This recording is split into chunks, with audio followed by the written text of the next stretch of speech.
News India 27 नव्या पिढीचं नवं माध्यम। माजी सैनिक असो त्याच्या साथीदारांना कोट्यावधीचा गंडा घालणाऱ्या कर्नाटकातील आरोपीस गुंडाविरोधी पथकाने गोव्यातून केली अटक। मार्च 2020 ते ऑगस्ट 2020च्या दरम्यान आरोपी युवराज बाळकृष्ण पाटील राहणार बेळगाव राज्य कर्नाटक याने शेअर मार्केटमधील त्याचे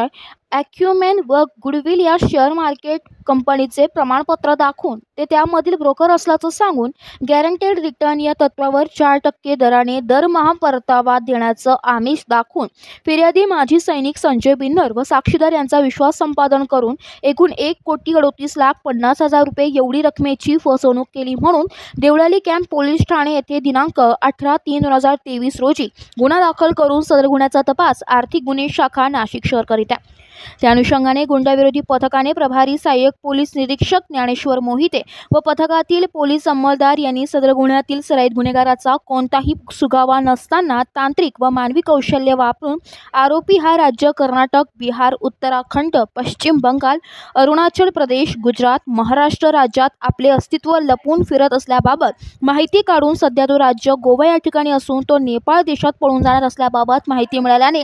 माननीय पोलीस आयुक्त नाशिक यांच्या आदेशाने दिनांक 31/3/2024 रोजी गुंडाविरोधी पथकाचे प्रभारी सहाय्यक पोलीस निरीक्षक ज्ञानेश्वर मोहिते व पथकातील पोलीस अंमलदार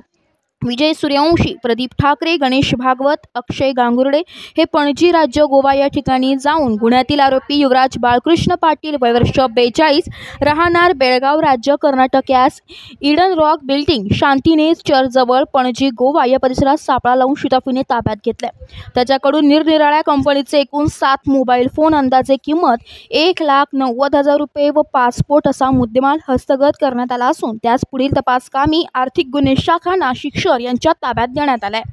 सदरची कामगिरी संदीप कर्णिक, पोलीस आयुक्त नाशिक, प्रशांत बच्छाव, पोलीस उपायुक्त गुन्हे शाखा डॉक्टर सीताराम कोल्हे, सहाय्यक पोलीस आयुक्त गुन्हे शाखा यांच्या मार्गदर्शनाखाली गुंडाविरोधी पथकाचे सहाय्यक पोलीस निरीक्षक ज्ञानेश्वर मोहिते, पोलीस अंमलदार विजय सूर्यवंशी, प्रदीप ठाकरे, गणेश भागवत, अक्षय गांगुर्डे, मलंग गुंजाळ, DK पवार, सुनील आडके, राजेश सावकार, नितीन गौतम, गणेश नागरे, निवृत्ती माळी, प्रवीण चव्हाण, सुवर्णा गायकवाड यांनी संयुक्तरित्या कामगिरी पार पाडली आहे।